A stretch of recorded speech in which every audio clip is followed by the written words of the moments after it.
Saat ini di asrama lelaki, Daniel, Rian, dan Jerry baru saja selesai merapikan kamar tempat mereka tinggal. Terlihat dari raut wajah mereka mengembang senyum puas menikmati hasil kerja mereka. Sambil menggeliat meregangkan otot-otot yang kaku, Daniel pun berkata, Setelah dikemas dan dibersihkan, barulah kamar ini terasa sangat nyaman untuk ditempati. Bayangkan, hampir 2 minggu kita tidak gotong royong kan? Kata Daniel sambil melihat sekeliling seolah-olah dia adalah mandor yang sedang menilai pekerjaan bawahannya. Kemudian Rian yang merasakan hal yang sama juga menimpali. Iya, cukup lama kita tidak membersihkan dan mengemasi kamar ini. Hampir 4 jam. Kemudian Rian pun menambahkan ini adalah karena kekompakan dan kerjasama yang baik di antara setiap mereka. Aku membayangkan setiap perjuangan yang kita lalui bersama ini. Semua terekam jelas di benakku, maupun itu susah, senang, penderitaan, dan segala bentuk intimidasi yang ditujukan kepada kita oleh mereka yang menganggap diri adalah orang-orang yang kaya dan terhormat. Itu semua aku jadikan sebagai cambuk yang bisa melecut semangat juang kita untuk menjadi lebih baik lagi ke depannya. Sejujurnya, aku ingin merubah masa depanku ke arah yang lebih baik di masa depan. Lalu Rian pun menoleh ke arah Daniel. Daniel, menurutmu setelah lulus dari sini, kemana kamu akan mencari pekerjaan? Apakah kamu akan melanjutkan studimu ke jenjang yang lebih tinggi atau bagaimana? Mendengar pertanyaan sahabatnya itu, Daniel pun menjawab dengan antusias. Setelah lulus dari university ini, kemungkinan besar aku tidak akan melanjutkan studiku ke jenjang yang lebih tinggi.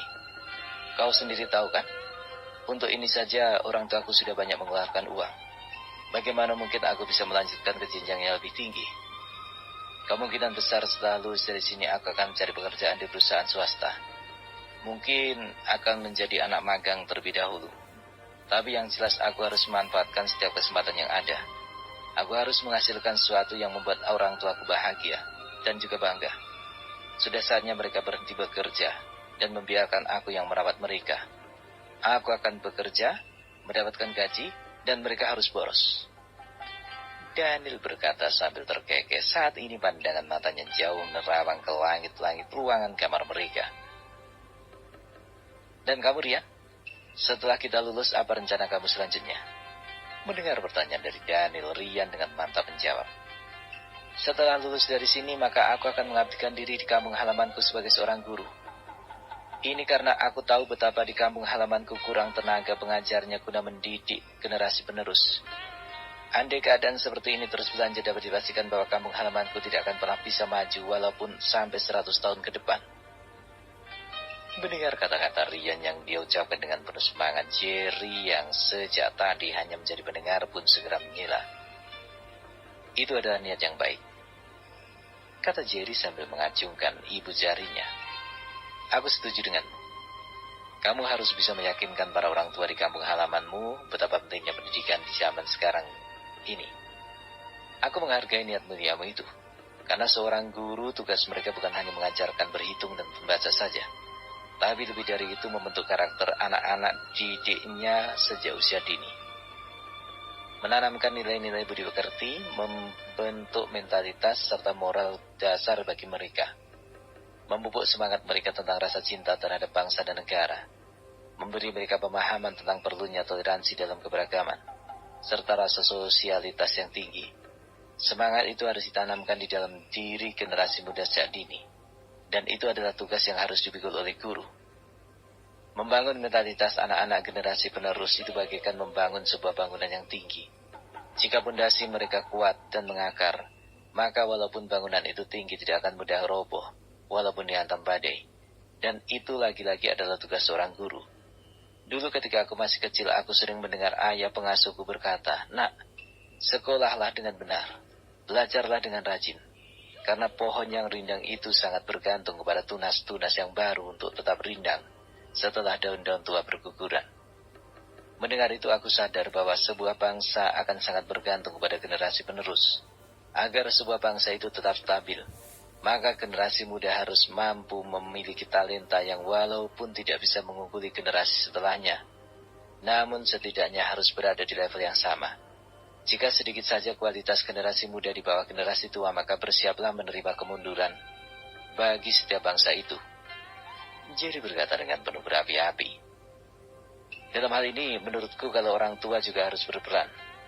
Mereka tidak bisa menyamakan kehidupan mereka yang terbelakang dengan kehidupan anak-anak muda di masa depan. Walau bagaimanapun mereka juga harus menggalakkan anak-anak mereka agar mau menuntut ilmu setinggi mungkin. Dalam hal ini tugas seorang guru untuk bergandengan tangan dengan orang tua. Mereka harus tahu betapa pentingnya pendidikan bagi anak-anak mereka. Anak-anak adalah generasi penerus bangsa. Masa depan sebuah negara terletak di pundak mereka suatu saat nanti. Jadi secara tidak langsung anak-anak itu adalah anak-anak negara, anak-anak milik bangsa. Karena ketika satu orang dipilih sebagai wakil kepada negara lain, orang-orang di negara itu tidak akan bertanya siapa ibu dan ayahnya, tapi bertanya dari mana negara ia berasal. Mendengar Jerry yang tiba-tiba menjadi sangat bijak, Rian pun mengangguk dan bertekad bulat di dalam hatinya bahwa setelah itu dia akan sepenuhnya mengabdikan diri di kampung halamannya sebagai guru.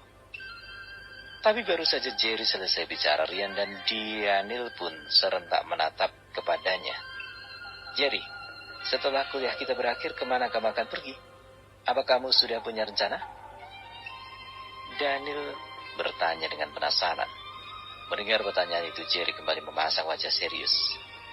Aku telah banyak menerima tekanan, banyak penghinaan, semua orang memandangku seperti kotoran. Bahkan ada yang tidak memandangku walau hanya sebelah mata. Aku telah banyak menerima tekanan di saat-saat mengambil pekerjaan sampingan. Oleh karena itu, aku tidak ingin menjadi bawahan lagi. Dan setelah studiku ini berakhir, andai aku mendapatkan pekerjaan sebagai bawahan di suatu perusahaan, maka aku hanya akan bekerja untuk mencari modal, sebagai batu loncatan saja. Ketika aku sudah memiliki cukup modal, maka aku akan mencoba berbisnis sendiri secara kecil-kecilan dan merintis karirku sendiri. Jerry menarik napas sejenak. Selama ini aku telah mencoba berbagai macam pekerjaan dan aku lelah dihina oleh orang lain yang memandangku sebagai sampah. Jadi aku berpikir untuk mulai sesuatu. Jika aku masih tetap bekerja di bawah kendali orang lain, maka kedepannya akan sulit bagiku untuk membalikkan keadaan. Jadi apapun itu, aku harus memulai bisnisku sendiri. Mungkin aku akan berjualan buah tomat, cabai, atau apa saja, yang penting aku tidak bekerja di bawah perintah orang lain. Dan setelah aku sukses sebagai bos tomat, maka aku akan mencari kalian dan merekrut untuk kujadikan sebagai pegawaiku yang setia. Kata Jerry sambil tertawa terbahak-bahak. Melihat Jerry ternyata hanya bercanda membuat Daniel dan Rian mendorongnya hingga terbaring di ranjang. Lalu mereka pun memukul Jerry dengan bantal. Lalu ruangan itu dipenuhi dengan gelak tawa mereka. Sialan, dasar tengik. Awalnya aku serius mendengarkan semua yang kau katakan. Ternyata kucing kurap itu merupakan kita. Tapi setelah itu wajah Daniel pun mendadak berubah serius. Jadi, aku sebagai sahabat sekaligus saudaramu mendukung penuh atas apa yang baru saja kamu katakan. Kata-katamu itu sebentar tadi benar-benar telah membuka mataku. Betapa mentalku selama ini hanyalah mental rangkuli. Mental bawahan yang selalu merasa nyaman berada di bawah kendali orang lain. Dan patuh mengikuti arah ujung telunjuk orang lain. Aku berharap suatu saat nanti, ketika kita sukses dengan karir kita masing-masing, kita akan tetap seperti ini. Jangan jadikan kesuksesan sebagai ukuran untuk sebuah persahabatan. Ketika persahabatan diukur dari segi untung dan rugi dan sebuah kesuksesan, maka persahabatan itu bukanlah persahabatan yang sejati. Jerry langsung mengangguk membenarkan kata-kata dari Rian. Aku bukan jenis sahabat yang memiliki sifat seperti itu.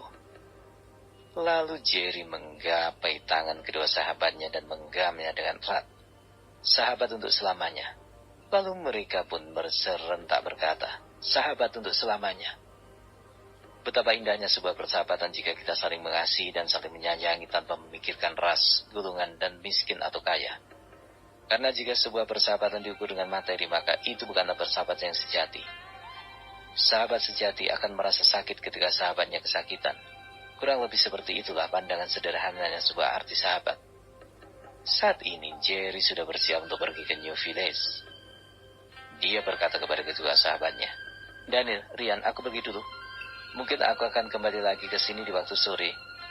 Jika tidak ada hal yang mendadak, jangan lupa ketika Rico nanti kembali, tanyakan padanya apa sebenarnya masalah yang dia hadapi. Karena sebagai sahabat, kita harus tahu permasalahan yang dihadapi olehnya saat ini. Walaupun kita tidak bisa membantu banyak, setidaknya setelah dia membicarakan permasalahan hatinya akan sedikit lega. Daniel dan Ryan pun menganggukkan kepala secara bersamaan. Oke Jerry, berhati-hatilah di jalan. Jangan lupa titip salam untuk paman dari kami. Jerry hanya mengangguk dan segera bergegas pergi keluar dari asrama menuju ke jalan raya untuk mencari taksi. Di waktu yang bersamaan di saat Jerry keluar dari asrama, Rico yang berangkat dari asrama sejak pagi-pagi sekali akhirnya sampai di rumah sakit rakyat Century Home. Sesampainya di rumah sakit, dia langsung menelpon ayahnya. Ayah, aku telah sampai di rumah sakit rakyat Century Home. Apakah ayah sedang ada di sini?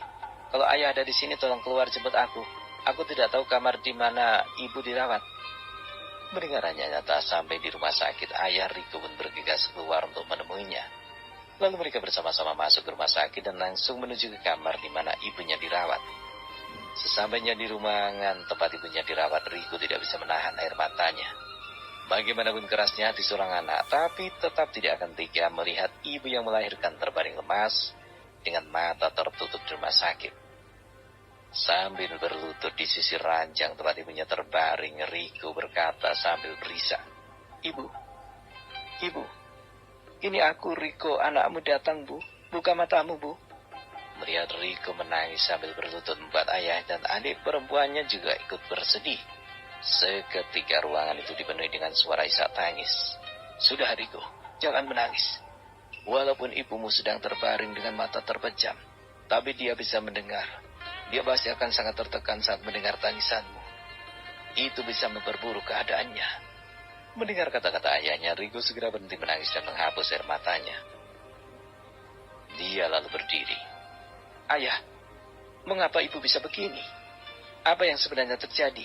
Apakah dokter ada mengatakan sesuatu tentang penyakit ibu? Mendengar pertanyaan dari Rico, ayahnya langsung menarik napas dalam-dalam. Dia membimbing Rico untuk berdiri dan mengajaknya keluar dari ruangan itu. Rico, sebelum ayah mengatakan kepadamu tentang penyakit ibumu, ayah berharap kamu mau menerimanya dengan hati yang tabah. Lalu ayahnya menceritakan apa yang baru saja dia dengar dari dokter yang melakukan pemeriksaan. Dokter berkata bahwa ibunya mengalami kerusakan pada ginjal. Dan untuk saat ini, ginjalnya tidak berfungsi dengan baik. Apa? Mendengar itu, Rico langsung jatuh lemas. Saat ini dia merasakan tulang kakinya hilang. Dia terduduk di lantai. Dokter berkata bahwa ada satu cara agar ibumu bisa disembuhkan, yaitu segera menemukan pendonor ginjal dan melakukan transplantasi ginjal sesegera mungkin. Jika tidak, maka dokter hanya bisa menahan ibumu dari kematian hanya beberapa waktu saja. Bahwa dokter mengatakan ibumu harus sering melakukan cuci darah. Jika tidak, maka ibumu tidak akan bisa bertahan lebih lama. Mendengar ayahnya mengatakan itu, maka Rico pun kembali meraung. Bagaimana tidak? Untuk menemukan pendonor ginjal bukan hal yang mudah. Lebih tidak mudah lagi adalah andai pun ada rumah sakit yang memilikinya, maka dapat dipastikan bahwa itu tidak akan mudah. Dengan keadaan keluarga mereka yang bisa dikatakan miskin, maka dari mana mereka akan memperoleh uang yang banyak untuk membayar ongkosnya? Saat ini Rico mulai kehilangan akal sehatnya. Dia duduk di lantai dan langsung bersandar di dinding. Ayah, apa yang harus kita lakukan? Biaya untuk itu tentu tidak murah. Apakah ayah punya solusi?